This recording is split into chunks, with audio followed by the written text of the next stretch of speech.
안녕하십니까. 행정법 수험생 여러분. 자, 행정법 강의 시간입니다. 첫째 시간이 되겠습니다. 자, 행정법은 우리가 공부할 때 상당히 포괄적인 학문이기 때문에 이 과학적으로 접근해야 좋은 점수를 맞을 수가 있습니다. 자, 무슨 얘기냐면 종전에 공부하던 식으로 공부하면은 고득점 맞기가 상당히 어렵다 이런 말씀입니다. 자, 최근에 문제 흐름을 보면은 기초 이론에다가 중요한 판례 그리고 조문이 시험에 출제되고 있습니다. 그리고 이 행정법은 크게 세 가지 파트로 되어 있습니다. 자, 첫 번째 이제 행정의 파트가 있는데요. 첫 번째가 뭐냐면 이 총설 부분이 있습니다. 총설. 모든 법이 다 총설이 있듯이 행정법도 총설 부분이 있다. 여기에 보면은 뭐 신의성실 원칙이라든지 신뢰보호 원칙이라든지 무슨 법치국가 원칙이라든지 이런 원칙이 많이 들어가 있습니다. 주로 원칙, 행정법을 구성하고 있는 원칙 이게 들어가 있다는 것을 여러분들이 아시기 바랍니다. 두 번째로는 뭐냐면 크게 보면은 행정작용법이라고 있습니다. 행정작용법. 자, 행정작용법이 우리가 이제 두 번째 파트인데요. 행정작용법에서는 주로 처분이라는 개념이 등장합니다. 여러분들 행정법에서 가장 중요한 개념이다. 그럼 뭐냐면 처분이 되겠습니다. 처분은 공권력을 행사한다든지 또는 뭐 거부 처분한다든지 아니면은 어떤 공적인 행위를 하는 것을 처분이라고 합니다. 처분을 하는 곳은 바로 행정청이 되겠죠. 그래서 행정청이라는 개념과 그 다음에 처분이라는 개념을 여러분들이 꼭 숙지를 해 주시기 바랍니다. 자, 그래서 행정작용법을 공부하고, 세 번째는 우리가 이제 여기서부터가 상당히 중요한 겁니다. 그래서, 저자별로는 개인정보보호법이라든가 정보공개법, 여기에 대해서 서술하고 있습니다. 자, 그래서 저도 마찬가지입니다. 이 세 번째 파트에서는 정보법을 배우겠습니다. 정보법 이렇게 돼 있죠. 최근에 한 문제씩 무조건 출제됩니다. 어떤 직렬이든지 정보사회이기 때문에 인포메이션이잖아요. 그래서 가장 중요한 파트가 정보 파트다 이렇게 볼 수가 있습니다. 그리고 어느 시험이라든가 여기서는 조문과 판례가 융합해서 출제된다는 것을 꼭 여러분들이 숙지해 주시기 바랍니다. 자, 그 다음에 네 번째 파트가 있어요. 네 번째 파트는 자, 우리가 이제 정보법을 공부했죠. 그리고 이제 행정작용법도 공부했죠. 그러면은 뭐냐면 처분이 있을 때 상대방이 이를 따르지 않았을 때 이게 문제가 될 수가 있다는 겁니다. 그래서 네 번째 파트는 의무이행 확보수단을 공부합니다. 의무이행 확보수단입니다. 상대방이 처분에 따라서 의무를 이행하지 않을 경우에는 행정청은 어떤 급단에 처달할 수밖에 없죠. 그래서 여기에는 보면은 뭐 과징금이라든가 아니면 과태료, 이행 강제금, 뭐 대집행 뭐 이런 거 상당히 많이 존재합니다. 자, 그래서 의무행 확보수단이 사실은 문제가 많이 출제되고 있어요. 왜 그러냐면 나중에 이제 사후구제 제도가 있거든요. 사후구제 제도 바로 전에 행정청이 직접 나서서 하는 그런 수단이기 때문에 상당히 중요한 수단이다 이렇게 볼 수 있습니다. 그 다음에 이제 마지막으로 이런 여러 가지 일련의 작용이 있었지 않습니까? 그러면은 상대방이 이에 대해서 피해를 볼 수가 있어요. 그러면 피해 구제 제도가 필요한데 여기에서 나오는 것이 바로 구제 제도다 이렇게 보시면 돼요. 이 피해 구제 제도는 크게 보면은 손해전보 제도와 행정쟁송 제도 이렇게 나눌 수가 있습니다. 손해전보 제도는 뭐냐면 손해가 발생했을 때 금전적으로 그것을 메꾸는 제도다 이렇게 볼 수 있어요. 여기에는 손실보상과 손해배상 제도가 있다 이렇게 볼 수가 있습니다. 손실보상은 적법한 행정처분에 대해서 보상하는 그런 제도가 되겠고요. 손해배상은 위법한 처분에 대해서 보전시켜주는 그런 제도가 된다 이렇게 여러분들이 이제 파악하시면 되고, 손해배상 같은 경우는 국가배상법이라는 게 있습니다. 그래서 국가배상법에서 특히 이제 국가배상법 2조와 5조에 의해서 이것을 얼마나 구제시킬 것인가 매번 시험에 출제되고 있습니다. 자, 그리고 행정쟁송제도가 있는데 쟁송제도에서는 행정심판과 행정소송 두 가지로 대별할 수가 있습니다. 행정심판제도는 행정심판위원회에서 하는 거기 때문에 이것은 처분이 위법 또는 부당할 때 행정심판으로 가게 되어 있습니다. 반면에 행정소송제도는 처분이 위법했을 때 행정법원에 가서 심판을 기다리는 그런 제도가 될 수 있다. 이렇게 파악할 수 있습니다. 자, 행정소송제도는 항고소송, 그 다음에 당사자 소송, 민중소송, 그 다음에 기관소송 이렇게 대별할 수가 있습니다. 항상 시험에 출제됩니다. 자, 우리가 지금 행정법을 지금 입문했는데 항상 우리가 생각할 것이 뭐냐. 저희가 이제 수업을 나가지 않습니까? 자, 제가 이제 몇 강 정도 예상하냐면 한 25강에서 30강 정도로 제가 예상하고 있습니다. 이게 강좌가 너무 많다 보면은 나중에 복습하기도 힘들고 그 다음에 선택과 집중할 수가 없는 그러한 불합리가 우리가 이제 발생하게 됩니다. 그렇게 하다 보면은 공부에 대한 의욕이 상실돼요. 공부도 항상 의욕적으로 해야 좋은 결과가 나옵니다. 아시겠죠? 자, 그래서 우리가 이제 행정법 공부하면서 전체 파악을 하고 그 다음에 시험에 나오는 부분을 항상 접목해서 우리가 판단할 필요가 있다. 이렇게 결론을 내릴 수가 있습니다. 자, 그래서 크게 보면은 5가지 파트로 되어 있다. 그러면은 시험에 이제 출제될 확률은 어떻게 되느냐? 보통 총설 부분이 한 25%가 출제되고 있습니다.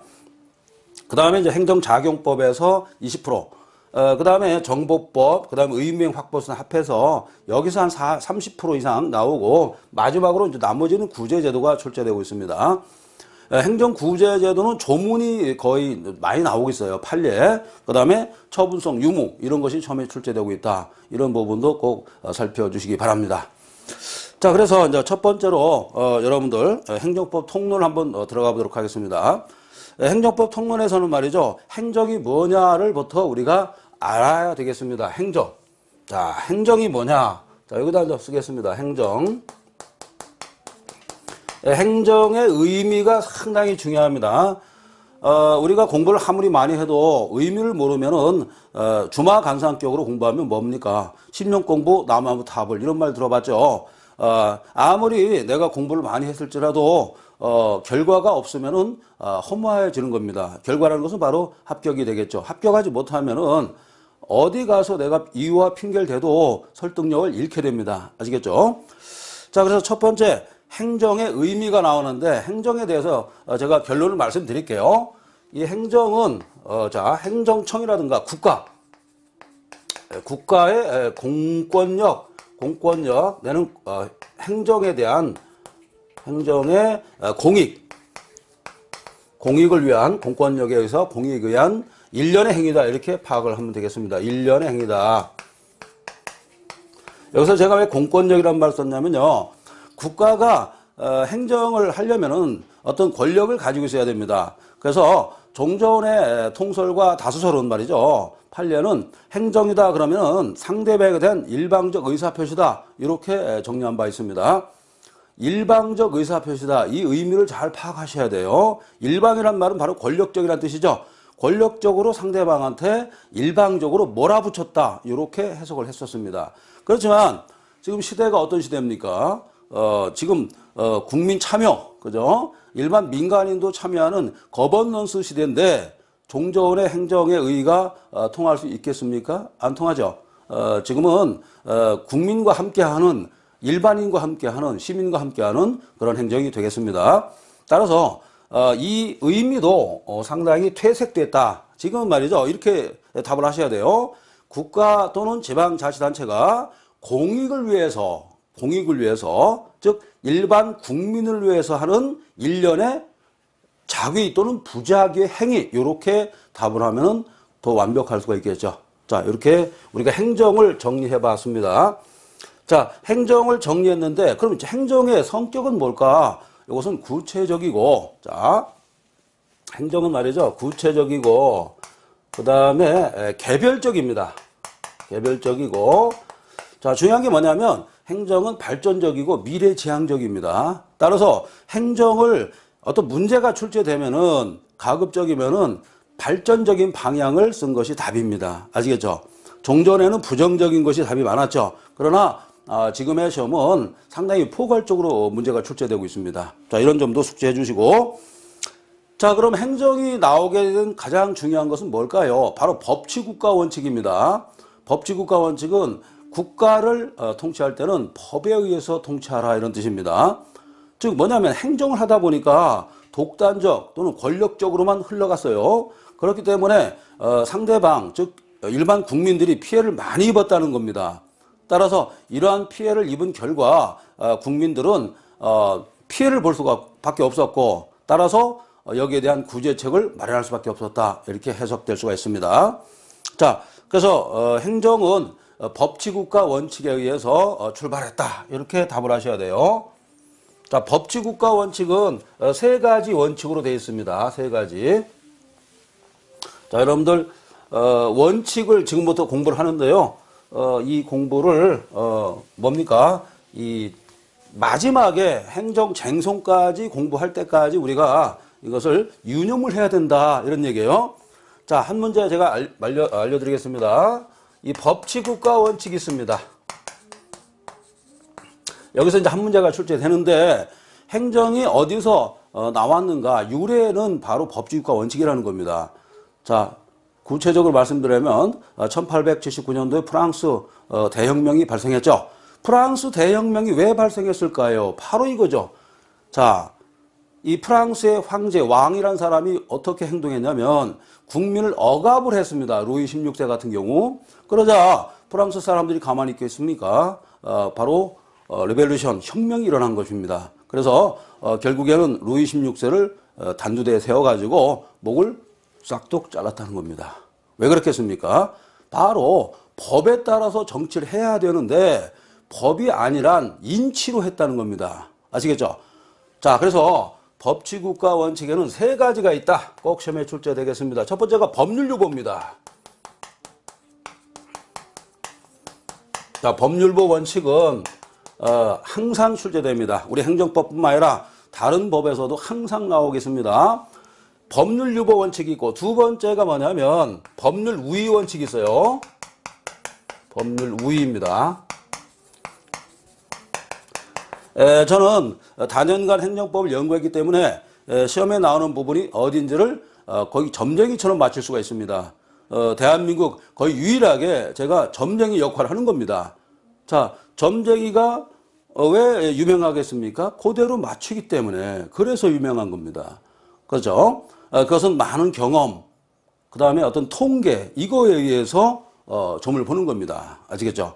그냥 관상만 보고 이건 아니죠. 물론 관상도 볼 수가 있습니다. 여러 옛날부터 내려온 어떤 통계라든가 어떤 상황 이런 거 다 옛날부터 내려왔기 때문에 거기에 대해서 판단을 할 수가 있는 것입니다. 자, 그래서 이제 법률유보 인처 있고 그 다음에 세 번째가 법률의 법규 창조력이 있습니다. 법률의 법규 창조력이에요. 법규 창조력. 이렇게 세 개로 나눌 수가 있다. 자, 그럼 시험이 뭐가 나오겠습니까? 요놈이 시험에 출제된다. 한 문제입니다. 기억을 꼭 해주시기 바랍니다. 자, 법률유보 원칙은 뭐냐면 어떤 행정처분을 할 때 법의 근거를 두라 이런 뜻입니다. 법의 근거, 루트죠. 근거를 두고 처분을 하라. 그죠? 이런 뜻입니다. 얼마나 중요합니까? 법의 근거를 두고 처분하라. 상당히 중요하죠. 여기서 유보라는 개념이 등장하는데 유보는 원래 미뤘다는 얘기입니다. 행정청에서 자체적으로 판단하는 것이 아니라 법률에 미뤘다는 겁니다. 어떤 해석할 때. 아시겠죠? 그래서 법률유보 원칙이 꼭 시험에 출제되더라. 이런 얘기고. 그 다음에 이제 법률우위 원칙은 간단히 설명드릴게요. 법이 행정보다 항상 앞선다는 뜻입니다. 법이 행정보다 항상 앞서더라. 이런 얘기고 시험에 출제 안 되고. 그 다음에 이제 법률의 법규 창조력은 뭐냐면 자, 국회에서 법을 만들죠. 대한민국 국회는 법을 만드는 이 부서가 되겠죠. 기관이 되는데 자, 이 국회라는 곳이 어디입니까? 이것은 국민의 대변자 아니겠습니까? 그죠? 국민의 대리인입니다. 그러니까 국민이 만드는 법이죠. 그렇기 때문에 오로지 국회에서 만든 법만이 법규를 창조한다. 즉 규범성을 갖는다는 뜻입니다. 여기서 규범성이라는 것은 사회를 통제하는 수단이다. 이렇게 볼 수 있어요. 즉 권리와 의무를 부과할 수 있다. 즉 국회에서 만든 법만이 국민, 즉 주민이라든가 시민의 권리 의무를 제약할 수 있다. 이런 뜻으로 우리가 해석하면 되겠습니다. 아시겠죠? 자, 그래서 항상 20문제건 뭐 30문제건 시험에 나오면은 1번 문제는 바로 법률유보다 이렇게 보시면 되겠습니다. 자, 그리고 이제 우리가 공법과 사법으로도 나눠요. 행정법은 공법입니다. 공익이란 개념을 꼭 숙지해 주시기 바랍니다. 공익입니다. 공익. 공익은 불특정 다수인의 이익이다 이렇게 보시면 돼요. 불특정 다수인의 이익입니다. 다수인의 이익을 공익으로 한다. 자, 우리가 끝까지 공익이란 개념이 등장합니다. 행정법에서는. 그렇기 때문에 공익 개념을 확실히 여러분들이 숙지를 해 주시기 바랍니다. 아시겠죠? 자, 법률 용어도 중요하고요. 법 조문도 중요하고 판례도 중요합니다. 그러나 더 중요한 게 있습니다. 여러분들의 마음가짐이 더 중요하다. 내가 꼭 해내겠다는 의지가 중요합니다. 아시겠죠? 그런 의지는 나의 수련에 의해서만 우리가 그것을 받아들일 수 있고 함양될 수 있다. 이렇게 여러분들이 꼭 생각을 해 주시기 바랍니다. 자, 그리고 이제 행정의 의미를 여러 가지 보는데요. 실질적 의미와 행정과 그다음에 형식적 의미 행정 이렇게 나눌 수가 있는데 종전에는 시험에 많이 나왔습니다. 그러나 지금은 출제가 안 되고 있어요. 자, 예를 들어서 형식적 의미는 뭐냐면 이 행정을 했을 때 이 행정을 한 그 장소 어떤 부서에서 했는가 이게 상당히 기준이 되고 있습니다. 그리고 실질적 의미의 행정은 뭐냐면 성질이라든가 성격 이걸로 판단하고 있어요. 가장 대표적인 거 제가 한번 예를 한번 들어보겠습니다. 예를 들어서 행정심판 재결이라는 게 있어요. 행정심판 재결 시험엔 출제 안 됩니다. 종전에는 좀 나왔는데 5, 6년 전에 나오고 이제 출제가 안 되고 있어요. 행정심판 재결은 뭐냐면 어디서 할까요? 행정부서 하죠. 그러니까 형식은 행정이 되겠습니다. 자, 재결이니까 재판과 같은 성격을 가지고 있죠. 그래서 실질은 사법이 되겠습니다. 사법. 자, 이런 게 가끔 나왔었는데 지금은 시험의 범위에서 벗어났다. 이렇게 볼 수가 있습니다. 여러분들 옛날에 헬리해성이란 말 들어봤죠? 지구를 도는 해성이 많이 있어요. 그래서 우리 인류들은 항상 걱정을 했었죠. 무슨 걱정을 했습니까? 이 해성이 지구와 부딪힐까 이런 걱정을 했습니다. 그런데 부딪히는 않았죠. 물론 부딪혔을 수도 있습니다. 그렇죠? 그렇지만 과학이 발달했기 때문에 거기에 대한 여러 가지 연유와 연역을 다 분석했죠. 이런 것처럼 우리 행정법도 모든 것을 다 분석하고 여기에서 시험을 대비해야만 여러분들이 아주 고득점을 맞고 아주 뭡니까? 적은 노력으로 고소득을 올릴 수가 있는 것입니다. 효율을 창조할 수가 있는 것입니다. 아시겠죠? 자, 이런 부분도 살펴보시고. 자, 그래서 형식적 의미의 행정과 실질적 의미의 행정, 이거의 첫 번째 문제가 좀 됐었는데 시험엔 출제가 안 되고 있다. 이렇게 알아두시기 바랍니다. 자, 그리고 행정법의 동향을 살펴보면요. 자, 이것만 여러분들이 알고 계세요.